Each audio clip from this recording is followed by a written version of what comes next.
Right. You know, Burt, I've always been fascinated with the jobs that actors have before they become actors. In this movie, there's a character who's a bouncer. Didn't you at one time work in a dance hall as a bouncer? That's where I learned to do stair falls. I was a bouncer at Roseland, and I was about 19 years old. And the other two bouncers were Tony Galento and Jack DeMave, who they wrote The Golden Boy about because he was a fighter that played the violin. Now, if you had to fight somebody, would you fight Jack DeMave, who was 6'4", or Tony Galento, who weighed 300 pounds, or me, that weighed 192 at the time? So I did stair falls every day at Roseland, and I got $150 a week and all the stunts I could learn.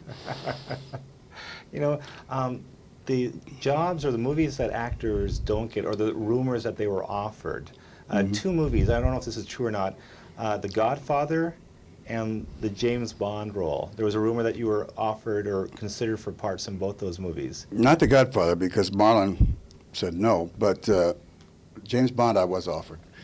And I said at the time, which makes my IQ drop about 40 points there, that I didn't think anybody but an Englishman could play the part. And a guy played it, and ironically, he named George Lazenby, who wasn't very good, but that Bond made more money than any other Bonds because everybody was so curious about it.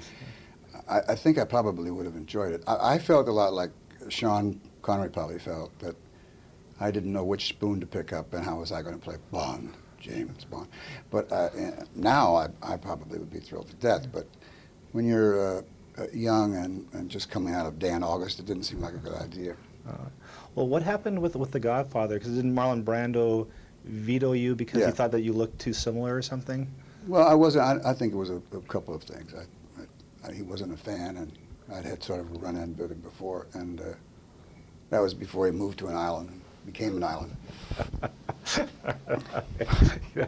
All right. Well, turning to striptease, does the cast and crew get pretty blasé when you have Demi Moore on the set with her clothes off? I mean, in between takes, what were you two talking about when she was in front of you?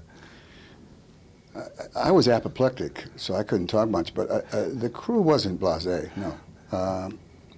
She had a kimono on between takes, so there was a little bit of excitement about that. And I think that you just don't let that happen if you're a good director, and we had a wonderful director. So there was a lot of excitement about what she was doing, and I purposely didn't see any of the rehearsals so that I could be a moment-to-moment actor, as you would say. So I was just as dumbfounded by that as it looked like. Now, the blonde hair, loved the look. How long did it take before people stopped making comments about it? Or was that an ongoing thing? It was an ongoing thing. Actually, some of the comments were very complimentary. I was thinking about changing. Maybe it was the black eyebrows and the blonde hair, but it was...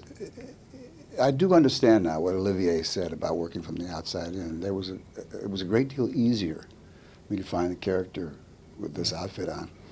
It was just a great romp for me. I had the best time that you could have.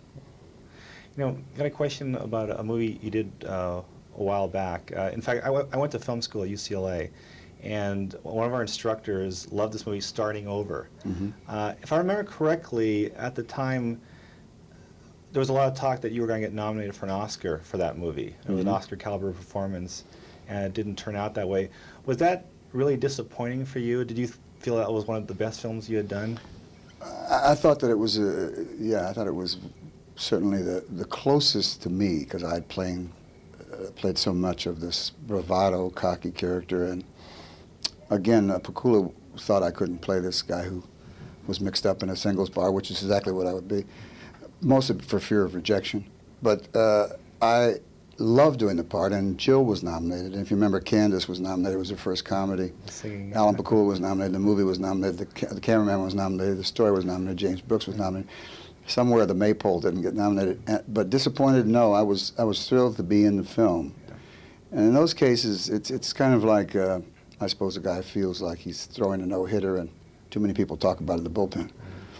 Well, do you think that because you were #1 at the box office, there's a price to pay with Oscar recognition? I don't think there's any doubt that if you're having as good a time as I was having, it's awful hard to get all the roses. Great. This is a pleasure. My pleasure. Thank you very much, sir. Thank you very much.